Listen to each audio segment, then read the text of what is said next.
Bab 585. Mulut besar. Setelah Chester Song terdiam sejenak, dia buru-buru bangkit dan berlari keluar. Ketika dia keluar dari villa, dia hanya melihat sekelompok besar orang di depannya, dibagi menjadi 3 kam. Di kepala masing-masing kam adalah Geral Yuen, kepala keluarga Yuen, Kalista Ye, kepala keluarga Ye, dan Tiago Huang, kepala keluarga Huang. Yang lebih mengejutkan bagi Chester Song adalah bahwa penjaga keluarga Song semuanya telah jatuh ke tanah pada saat ini. Mereka bahkan tidak memiliki kekuatan untuk bangun. Kepala keluarga Yuen, kepala keluarga Ye, kepala keluarga Huang, mengapa kalian semua di sini? Kenapa kalian tidak memberitahuku terlebih dahulu sebelum kalian datang ke keluarga Songku sehingga aku bisa bersiap dan melakukan tugasku sebagai tuan rumah? Chester Song berkata dengan tawa keras, tampaknya bahkan tidak melihat para penjaga keluarga Song yang sudah jatuh ke tanah. Geral Yuen tertawa dingin, kepala keluarga Song tidak perlu banyak bicara omong kosong, untuk apa kita di sini hari ini, kamu harusnya sangat jelas tentang itu, bukan? Kalista Ye dan Tiago Huang juga sama-sama menatap Chester Song dengan mata dingin, tidak memberikannya muka sama sekali. Chester Song hanya merasa sangat tercekik di dalam, tetapi di depannya ada 3 keluarga besar yang setingkat dengan keluarga Song, dan mereka datang bersama, semuanya untuk pemuda yang sama. Jika dia benar-benar harus melawan pihak lain, dia khawatir hari ini akan menjadi akhir dari keluarga Song. Kepala keluarga Yuen, aku tidak tahu bahwa Jerry yang sebenarnya adalah putramu. Jika aku tahu, aku pasti tidak akan berurusan dengannya. Chester Song berkata dengan senyum terpaksa dan wajah pahit. Tidak tahu. Kalista Ye mencibir, apakah keluarga Songmu bodoh? Bahkan tidak tahu untuk memeriksa identitas pihak lain sebelum melawannya. Tiago Huang juga berkata segera setelah itu, aku akan menaruh kata-kataku di sini hari ini. Jika keluarga Song berani menyentuh sehelai rambut pun di kepala Tuan Yang, seluruh keluarga Huangku akan melakukan yang terbaik membuat keluarga Song membayar harganya. Entah itu kata-kata Geral Yuen, atau Kalista Ye dan Tiago Huang, semuanya adalah ancaman besar bagi Chester Song. Keringat dingin menetes dari dahinya, dan baru pada saat ini dia menyadari bahwa dia telah meremehkan identitas Jerry yang sangat meremehkan.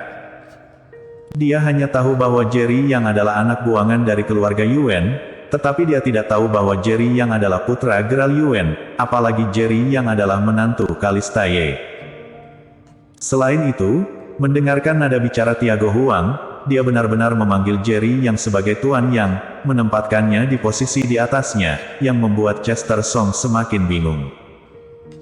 Hanya saja, jika dia benar-benar menundukkan kepalanya hari ini, maka di masa depan, dia tidak akan pernah bisa mengangkat kepalanya di depan ketiga keluarga besar ini.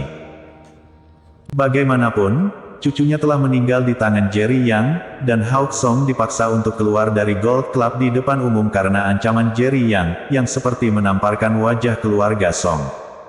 Apa, kepala keluarga Song masih tidak berniat untuk menyelesaikan masalah ini? Melihat ekspresi ragu-ragu di wajah Chester Song, Kalista Ye bertanya dengan senyum dingin.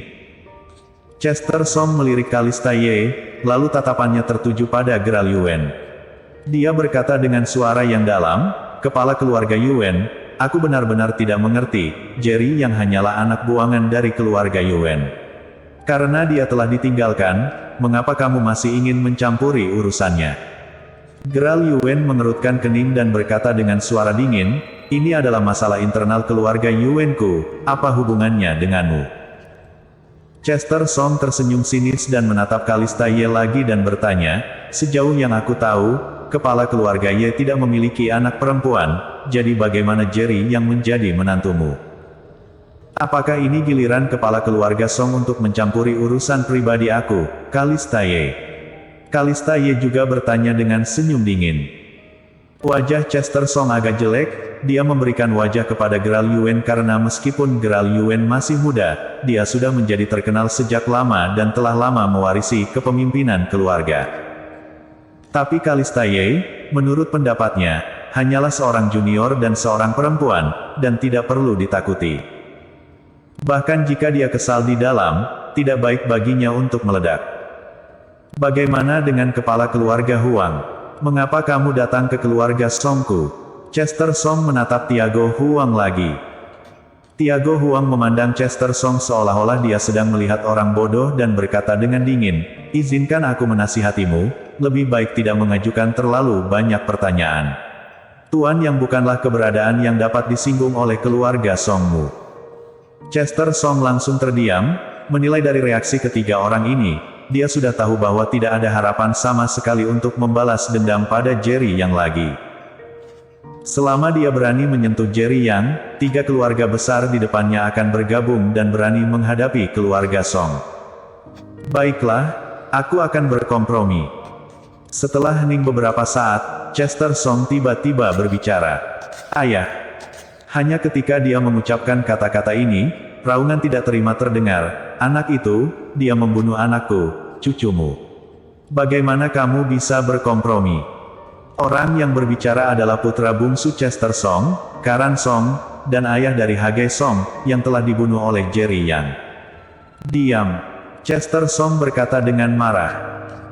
Dia benar-benar ingin mengayunkan tamparan ke wajahnya, beraninya dia terus menunjukkan niat membunuh kepada Jerry Yang dalam keadaan seperti itu, bukankah ini mencari kematian? Karan Song berkata dengan mata merah dan mengertakkan gigi, "Jika kita berkompromi hari ini, maka di masa depan, di antara 8 keluarga besar kota Yan, bukankah siapapun bisa menginjak kita? Sudah kubilang diam." Chester Song menamparkan, langsung mengenai wajah Karan Song, dan berkata dengan marah, "Jika kamu berani mengucapkan satu kata omong kosong lagi, keluar dari keluarga Song." Kali ini, Karan Song tidak berani mengucapkan sepatah kata pun, hanya saja matanya dipenuhi dengan kebencian. Gerald Yuen dan Kalista Ye, serta Tiago Huang, semuanya menyaksikan dengan mata dingin. Sementara itu, di grup Yan Chen, Hao Song berkata dengan wajah sombong, "Aku akan memberi Jerry Yang 5 menit. Jika dia tidak keluar dalam waktu 5 menit, maka setelah hari ini, tidak akan ada lagi grup Yan Chen di kota Yan." Mulut yang besar. Saat Hao Song mengucapkan kata-kata ini, sebuah suara dingin terdengar. Semua orang melihat ke samping, dan melihat sosok muda, perlahan melangkah masuk. Komisaris grup Yan Chen, Jerry Yang. Seseorang mengenali identitas Jerry Yang dan berseru. Orang yang datang tidak lain adalah Jerry Yang. Dia tidak datang untuk mengurusi masalah Hao Song, tetapi sedang bersiap untuk pergi dan kebetulan mendengar suara sombong Hao Song. "Jerry Yang, dasar bajingan, kamu akhirnya keluar." Ketika Hao Song melihat Jerry Yang, matanya dipenuhi dengan kekejaman. Dia mengertakkan gigi dan berkata, "Jika kamu berlutut sekarang dan menjilat sepatuku, mungkin aku akan meninggalkan anggota tubuhmu. Jika tidak, aku akan melumpuhkan anggota tubuhmu sekarang dan kemudian membawamu ke keluarga Song untuk dihukum." Boom! Semua orang tercengang. Hao Song benar-benar mengancam akan menghancurkan anggota tubuh Jerry Yang di depannya. Wajah Harley Song berubah drastis, dia tahu betul tentang orang seperti apa Jerry Yang. Bukankah Hao Song sedang mencari kematian? "Hao Song, diam, cepat bawa yang lain dan keluar." Harley Song berteriak dengan marah. Mata Jerry Yang sedikit menyipit dan dia tiba-tiba berkata kepada Harley Song, "Aku berjanji kepadamu bahwa aku akan memberikan jalan keluar kepada keluarga Song, jadi jika aku membunuh orang ini, itu tidak dianggap melanggar janjiku, bukan?" Mendengar kata-kata itu, Harley Song hanya merasakan kedinginan di sekujur tubuhnya. Dia tidak peduli apakah Hao Song hidup atau mati, tetapi jika Jerry Yang benar-benar membunuh Hao Song, maka tidak akan ada akhir dari masalahnya dengan keluarga Song. Bersambung.